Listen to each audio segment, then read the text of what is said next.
Hello Pisces, Sun, Moon Rising, and Venus Signs. Kamusta kayo? Sana po'y nasa mabuti kayong kalagayan. Welcome back po sa Star Tarot. At kung bago kayo rito, welcome din po kayo. Please subscribe, like, share my videos, and leave me a comment po kung nakaresonate kayo. Thank you. So, tignan natin kung anong mga messages ninyo for today. We have the temperance energy that is about patience, healing, peace, yung ganon. So, siguro magkakaroon na din kayo ng peace of mind, magkakaroon na din ng healing ang inyong sitwasyong pinagdadaanan sa ngayon. Feeling ko, ang iba sa inyo kasi, ayan na, nasa ano kayo nasa defensive mode. Kaya po pwedeng meron kayong sitwasyon sa ngayon na medyo may discomfort kayong nararamdaman. So, sabi dito, confrontation may arise kasi po pwedeng baka meron ditong nag-challenge sa inyo. No? This could be work situation, po pwede rin pamilya, po pwede rin sa mga kapitbahay, ganyan, ano? So, maaaring naka-defensive mode ka dito kasi anytime, ano, handa kang depensahan ang sarili mo, anytime handa kang lumaban, yung gano'n. So, pero wala ka pa namang ginagawa rito. You are still waiting, no? Nag-aantay ka lang dito ng timing, nag-aantay ka lang dito ng kung ano ang mangyayari, nag-aantay ka lang dito ng kung ano ang pwedeng maganap, no? If there is something na if a situation arises na kailangan mong labanan, lalaban ka. 'Di ba? Yun ang napipick up ko dito for some of you. But for now, yeah, so stand your ground, stand for what you believe in, kung ano yung sa tingin mo nararapat, tama, and patas, then yun ang gawin mo, panindigan mo. Okay?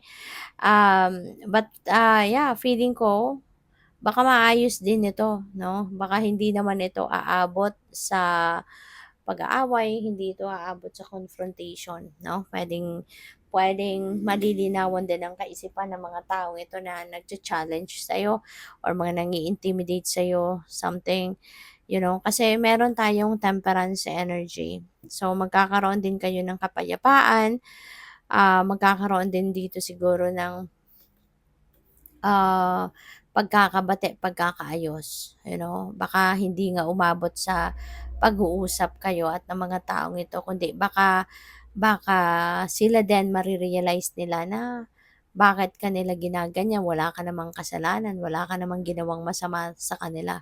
Maaaring out of inggit lang kaya sila sina-challenge ka, no? Maaaring naiinggit lang sila sa'yo. So, but yeah, hindi ang napi-pick up ko dito parang hindi kayo aabot, 'no, sa magiging face to face ang ano, ang walang magiging confrontation dito, parang walang gano'n.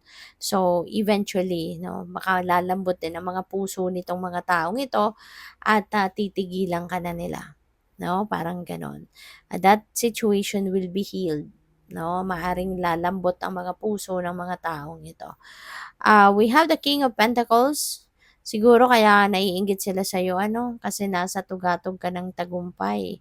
Maaaring nasa mataas ka na posisyon sa inyong trabaho, maaaring kaka-promote mo pa lang, pwedeng gano'n. Kaya siguro maraming taong, alam mo yon, maaaring kini-question kung bakit ikaw ang na-promote, maaaring naiinggit sila kung bakit ikaw very successful, sila gusto rin naman nila maging successful, pero ikaw yung nandiyan sa tugatog ng tagumpay, yung gano'n, ano. Kasi si King of Pentacles is a very successful energy, okay? Si King of Pentacles very wealthy, maraming pera, maraming savings na 'to, established na 'to in terms of money, career, and finances. Very prosperous energy, very abundant, very materially and financially successful, stable, yung gano'n. Kaya pupuwede talaga na kung gano'n kayo, maraming maiinggit talaga sa'yo, 'no? Kaya pupuwede na gano'n ang inyong sitwasyon, kaya kayo kinaiinggitan. So, probably din ang iba sa inyo, maybe you are working on this. ba? Kung wala pa kayo sa sitwasyon ni King of Pentacles, maybe you're still working on it, pero this could be heads up sa inyo na sige lang, magsipag ka lang, magpatuloy ka na magtiyaga, magsipag at magsikap at mapupunta ka rin sa trono na katulad ng kay King of Pentacles. Okay? Kaya wag mo nang patulan yung mga nangi-intimidate sa'yo, mga nang-aaway sa'yo. Dead man na lang, focus. Focus na lang kayo sa kung papaano kayo mas lalo pang magtagumpay.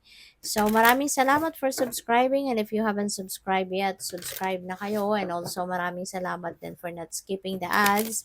Malaking bagay po yan sa akin. Thank you, and also please click the join button sa baba ng video kung gusto po ninyo na mag-join sa membership. Salamat. So, we have service. Ayan. So, napakaganda nito, Pisces. Kasi siguro matulungin kayo, no? Matulungin kayo in any way, shape, or form. Matulungin kayo sa ibang tao at natutuwa kayo. You feel good, no? When you are helping other people. Sabi dito, I feel good when I can help others. So, maaari na ito yung inyong purpose in life. To be of service to people. To be of service to others. Kasi when you are living your purpose, mapapansin mo na iba ang saya, malalim, no? Hindi lang ito happiness, kundi joy na mararamdaman ninyo. When you are of help to others, ibang saya, ibang lalim ng saya ang nararamdaman ninyo. Kaya masasabi mo na this is your purpose in life. Kasi yung joy, yung saya, hindi mo ma-explain, no? Kung bakit gano'n na nararamdaman mo. Kasi kapag nakatulong ka ng iba, when you were able to touch other people's lives, nababago mo ang buhay ng iba, mas masaya ka.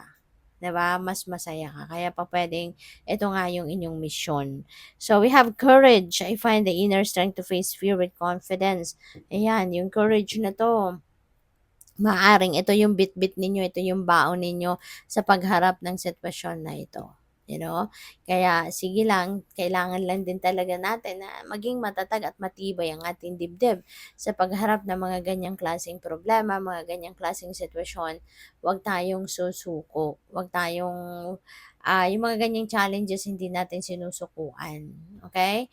At kahit anumang klaseng challenge sa buhay, huwag nating sukuan. Kailangan lang natin na maging matatag, tibayan natin ang ating loob, kasi lahat ng yan, ng mga nangyayari sa buhay natin, yan ay mahalaga, yan ay may purpose sa buhay natin. Okay? So, we have loneliness. I know that I am never alone. Ayan. So, siguro, ang iba sa inyo, marirealize ninyo, no, na hindi ka naman nag-iisa eh. Kung dito sa physical realm, pwedeng wala kang makasama, wala kang makausap, lahat busy, 'di ba? Wala kang makontak. But wag kang mag-alala, in the spirit realm, ang dami mong kasangga. Lalo-lalo na yung mga guardian angels mo. Hindi ka talaga mag-iisa kasi laging nandiyan yan sa tabi mo. Laging nakatunganga sa'yo yan. Kaya just speak to your guardian angels. Oh, you are never alone. Tawagin mo yung guardian angel mo, yung mga spirit guides mo, 'di ba? Yung ancestors mo, mga loved ones mo, 'di ba, na nag-pass on the other side. They are always there for you and with you. Kaya never ever think that you are alone. Maybe in the physical realm at some point mag-isa ka, pero sa spirit realm, you will never be alone. Ang dami mong kasangga. Okay? So, ang dami mong pwedeng tawagin, 'di ba? So, good luck sa'yo. Thank you for watching. Love and light. Namaste.